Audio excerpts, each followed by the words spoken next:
Hello guys, welcome back to my channel. আজি পুনৰ তোমালোকৰ সন্মুখলৈ ক্লাছ 9ৰ মেজৰিটি চেপ্টাৰ লৈ আহিছোঁ, চেপ্টাৰ 6 লাইনছ এণ্ড এংগলছ। তো এই চেপ্টাৰটোলৈ যোৱাৰ আগতে মই তোমালোকক ক'ব বিচাৰিছোঁ যে তোমালোকে যদি আগৰ ভিডিঅ'সমূহ আগৰ ক্লাছ 9ৰ মই লেচন কৰাইছোঁ ৰিচেণ্টলি কমপ্লিট, এইটো চেপ্টাৰ 5 ইউক্লিড জিঅ'মেট্ৰি। তো তোমালোকে প্লেলিষ্টত গৈ চাই ল'ব পাৰা, তোমালোকে চেনেলতে পাই যাবা। ইয়াৰ উপৰিও যদি মোৰ ভিডিঅ'সমূহ ভাল লাগে তেতিয়াহ'লে অন্যসকললৈ ইয়াক শ্বেয়াৰ কৰি দিবা। ইয়াৰ লগতে মই এইখিনিকো ক'ব বিচাৰিছোঁ যে মই যিসমূহ ভিডিঅ' বনাই আছোঁ এতিয়া চেপ্টাৰ 6 মই ষ্টাৰ্ট দিব ওলাইছোঁ। এই চেপ্টাৰ 6ৰ ফাৰ্ষ্ট মই বেচিকখিনি তোমালোকক দি ল'ম, তাৰপিছত এনে পাৰ্ট ৱাইজ তোমালোকক এক্সাৰচাইজ আৰু বাকী কুৱেশ্যনবোৰ ছল্ভ কৰি দিম। তো আহা ভিডিঅ'টো ষ্টাৰ্ট কৰোঁ। Lines and angles, basic terms and definitions. Line segment. A line segment is a part of a line that is bounded by two distinct endpoints and contains every point on the line between its endpoint. তো চোৱা, line ছেগমেণ্টটো হৈছে, suppose এটা line consider কৰিলোঁ। লাইনডালত ইয়াতে দেখা পাইছে A B দুটা point, যিকোনো দুটা পইণ্ট। এই এ আৰু বি এই যিটো এটা পাৰ্ট, এই লাইনডালৰ এই পাৰ্টটো এইটো ছেগমেণ্ট, এইটো হৈছে লাইনৰ ছেগমেণ্ট। ছেগমেণ্ট মানে পাৰ্ট যিটো, এইটো মানে লাইন ছেগমেণ্ট, লাইনৰ যিটো পাৰ্ট। তো ইয়াক আমি লাইন ছেগমেণ্ট বুলি ক'ম। ৰে, এ ৰে is a line with a single end point that extend infinitely in one direction. তো ই এটা এনেকুৱা লাইন যিটো এটা পইণ্টৰ পৰা ষ্টাৰ্ট হ'ব আপ টু ইনফিনিটি। তো ইয়াতে তোমালোকে দেখিব পাৰিছে, ইয়াতে পইণ্ট এৰ পৰা ইনফিনিটিলৈ ই গতি কৰিছে।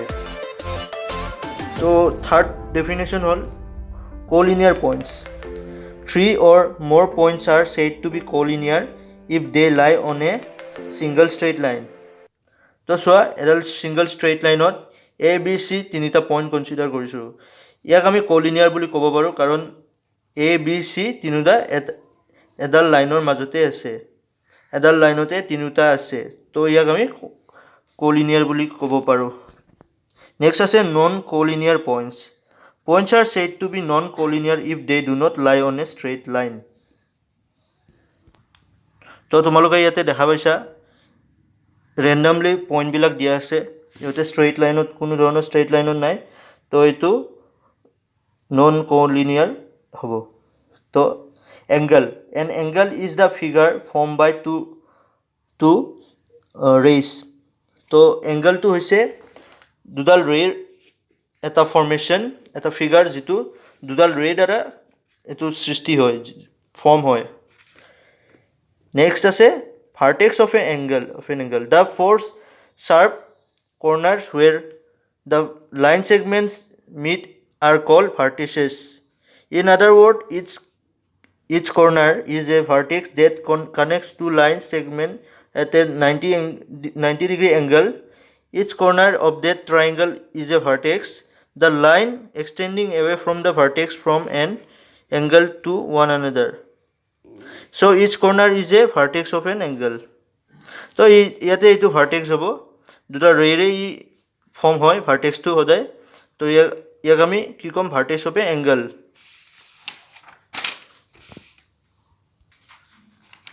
Arms of an angle, the two lines that meet to make an angle. তো এই যিকেইটা আছে এইকেইটা হৈছে আৰ্ম বুলি কয় এইটো।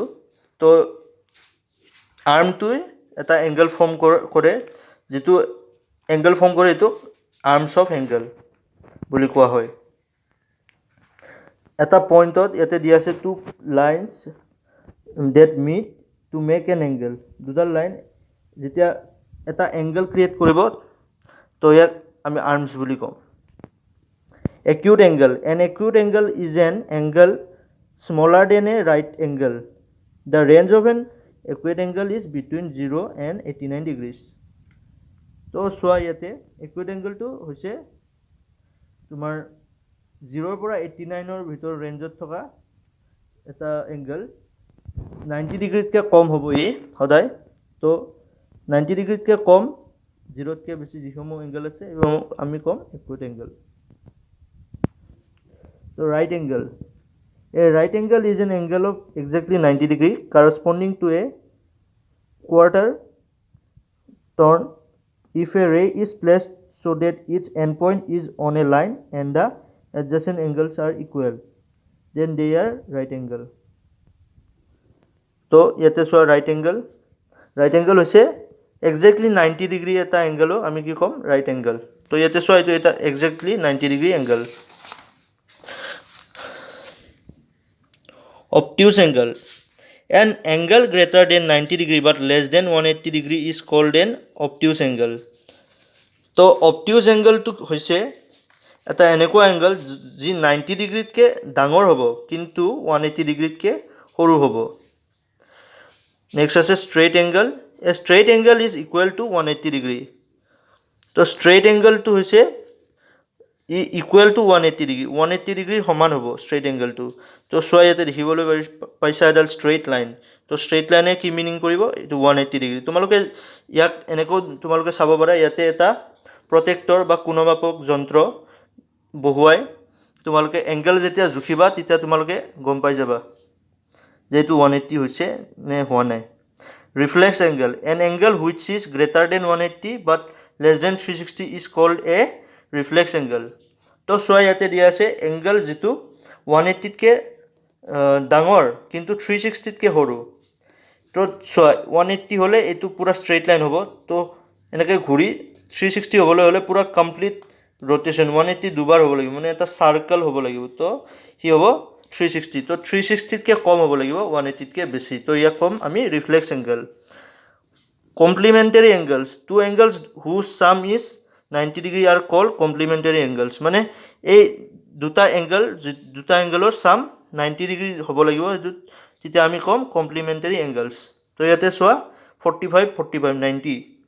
তো দুটা এংগল আমি দুটা যেতিয়া এড কৰিম তেতিয়া 90 পাম. And the last one is supplementary angles. Two angles whose sum is 180 degree are called supplementary angle. তো supplementary angle হৈছে সেইবোৰৰ এংগল যিবোৰৰ সাম 180 হয় মানে দুটা এংগল যেতিয়া আমি এড কৰিম 180 হ'ব লাগিব ইহঁতৰ সামটো. তো 90 + 90 180 আমি জানো সকলোৱে. তো দুটা 90 ডিগ্ৰী এংগল মই ইয়াতে দেখুৱাইছোঁ বা বেলেগো 90 ডিগ্ৰী এটা কম এটা বেছি হ'ব পাৰিম যিয়ে হওক মুঠৰ ওপৰত দুটাই 180 হ'ব লাগিব এড কৰিলে. তো তাক আমি কম সাপ্লিমেণ্টাৰী এংগলছ. তো আই হোপ তোমালোকে বুজি পাইছা. কিবা যদি বুজি নোপোৱা থাকে কমেণ্টত জনাব পাৰা বা ডেছক্ৰিপশ্যনত থকা মোৰ ইনফৰমেশ্যন চাই তাতে মোক কণ্টেক্ট কৰিব পাৰিবা. Thank you very much for ৱাচিং.